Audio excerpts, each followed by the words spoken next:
Bonjour, bonsoir, chers fidèles de la télévision Renaissance, et bienvenue à ce journal dont voici les principaux titres. La Tanzanie pourrait répondre devant les cours de justice sous-régionales. Le CAVIB vient d'annoncer qu'il va porter plainte contre ce pays pour avoir annoncé qu'il va rapatrier les réfugiés burundais par la force. C'est difficile à comprendre que le gouvernement tanzanien veuille procéder à un rapatriement de force des réfugiés burundais, mais cela n'est pas étonnant. C'est l'avis de Dr Alphonse Lugambalala. Vous allez le suivre dans ce journal. La culture peut être un levier économique de la jeunesse burundaise et les jeunes des ambassadeurs de paix dans leur pays et dans la région. Tels sont les propos de Khaled Salah, directeur du bureau régional de l'UNESCO en Afrique centrale, lors de sa visite au Burundi pour rencontrer les différents ministères clés et partenaires. Les détails de ce journal dans un instant.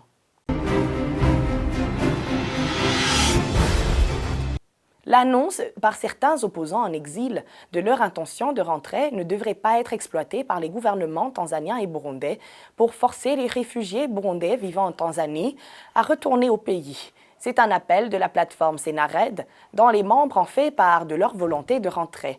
Selon Anisse Niyomuru, porte-parole de la plateforme, c'est une violation flagrante des conventions internationales protégeant les réfugiés. Il s'exprime au lendemain de l'annonce par les autorités tanzaniennes de rapatrier par la force les réfugiés burundais vivant en Tanzanie. Suivez. Ce n'est pas parce que les partis membres du Finared Giriteka ou les personnalités aussi membres de cette plateforme ont dit qu'ils vont participer aux élections de 2020, que les États voisins disent oui, les réfugiés doivent rentrer, il y a la paix. Nous avons toujours dit que au Burundi, rien n'a changé. Seulement parce que nous sommes des leaders, et les leaders doivent affronter n'importe quelle situation. Ils doivent savoir affronter n'importe quelle situation. Parce que nous avons aussi nos militants à l'intérieur du pays qui sont en train de subir des pressions ou de l'oppression interne à l'intérieur du Burundi. Cela veut dire que nous allons aussi approcher nos militants de l'intérieur et souffrir avec eux. Nous n'avons jamais dit que nous avons pris cette décision parce qu'au Burundi, il y a la paix. Et quand nous serons là, et que réellement le pouvoir ait pris un autre comportement, et que nous apprécions réellement que la paix est là, nous allons dire aux réfugiés qui sont à l'étranger encore que nous sommes venus au Burundi. Voilà que tout est bien, vous pouvez rentrer. Et comme ça, ils vont rentrer de leur propre gré, mais pas par la force. Au cas où la Tanzanie ne veut plus des réfugiés burundais, qu'elle le dise la Tanzanie, qu'elle le dise et puis que le HCR demande aux autres pays voisins, à d'autres pays proches ou frontaliers avec la Tanzanie, pour qu'ils accueillent les réfugiés burundais. Mais il ne faut pas les forcer de rentrer par la force. C'est une violation flagrante des conventions internationales. Le gouvernement tanzanien n'a pas de volonté d'aider les Burundais à chercher une solution pacifique à leurs problèmes.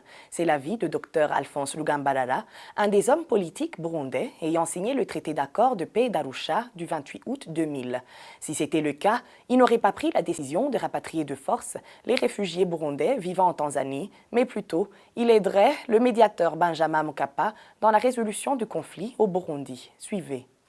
Le comportement n'étonne pas, à mon avis, si on connaît les intérêts de la Tanzanie dans le soutien au régime de Nkurunziza. Il y a beaucoup d'intérêts économiques connus et non connus entre les deux gouvernements. Ça, c'est une chose. D'où l'échec d'ailleurs de la médiation du président Mkapa. Ce qui se passe est effectivement contraire aux lois humanitaires, aux lois des Nations Unies concernant les réfugiés. Et j'espère que ceux qui ont en charge cette question vont quand même faire lever les différentes autorités du HCR et des Nations Unies pour que cette catastrophe n'arrive pas. Mais le gouvernement tanzanien, je ne sais pas quels sont les grands intérêts qu'il est en train de chercher, en plus de ce qu'ils ont déjà. Et ce n'est pas en refoulant par la force des gens que la guerre est finie, au contraire. Et je pense qu'ils sont beaucoup plus en train d'attiser, de faire du mal aux Burundais. Et ils devraient plutôt se concentrer à chercher une voie de sortie pacifique. Parce que si cette voie de sortie pacifique n'est pas là, eh bien d'autres voies peuvent naître.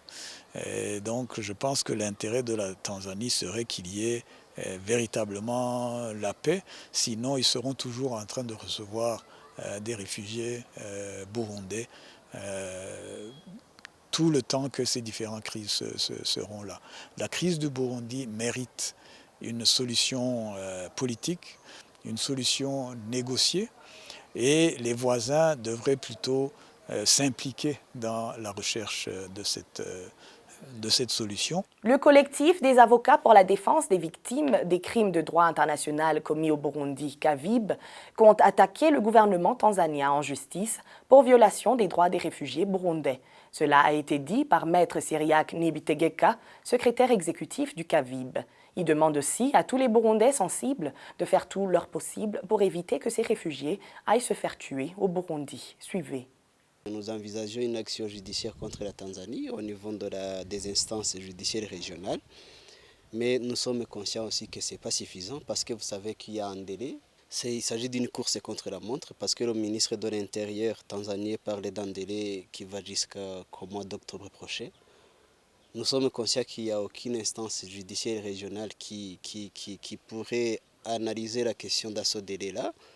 C'est pourquoi nous en appelons à la coalition de toutes les âmes sensibles, notamment les organisations de droits de l'homme au niveau national, régional et international, pour conjuguer les efforts, tous les efforts possibles pour empêcher que ces réfugiés burundais soient refoulés.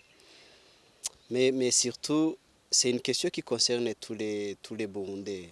Les Burundais de l'intérieur du pays comme ceux de l'extérieur du pays. Parce que le refoulement, c'est une violation des conventions internationales à laquelle la Tanzanie est partie, notamment la convention de 1951 sur le statut des réfugiés.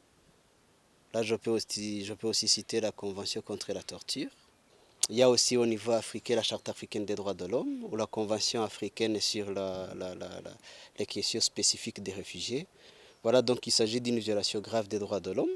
Mais il ne s'agit pas que de ça parce qu'on sait que les réfugiés burundais en Tanzanie vivent dans une situation très difficile. Les rapports des organisations des droits de l'homme ont déjà relevé plusieurs cas de violation grave des droits de l'homme, notamment des cas de viol, des cas de meurtre. On sait que la sécurité dans les camps de réfugiés laisse à désirer, notamment le fait que des armes à feu entrent dans les camps. On comprend clairement qu'il s'agit de la collaboration entre les autorités tanzaniennes et le service secret, les services de renseignement burundais. Si le gouvernement de la Tanzanie n'arrive plus à prendre en charge les réfugiés burundais, qu'il les laisse chercher l'asile ailleurs, plutôt que les renvoyer vers le pays qu'ils ont fui. Suivez encore une fois Maître Cyriaque Niyibitegeka.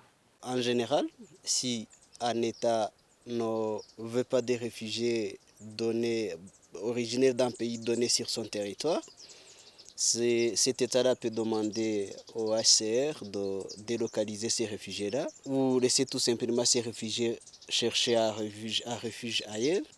Mais on a vu que la Tanzanie, de façon assez surprenante, empêche les réfugiés burundais de quitter les camps pour aller demander asile ailleurs.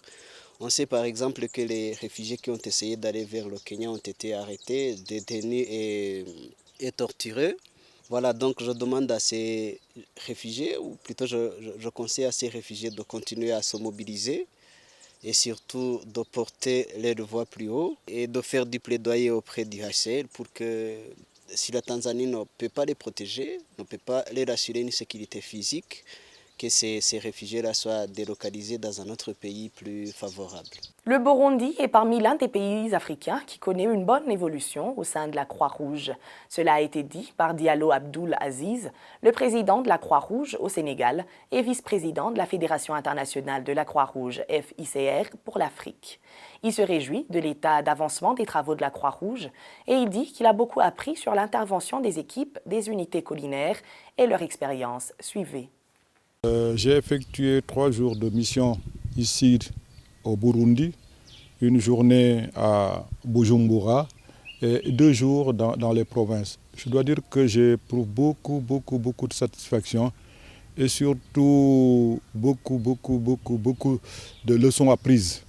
Parce que j'ai parcouru notre continent, j'ai visité beaucoup de sociétés nationales, mais les réalisations et les réponses apportées par la Croix-Rouge du Burundi vraiment m'ont donné une excellente impression.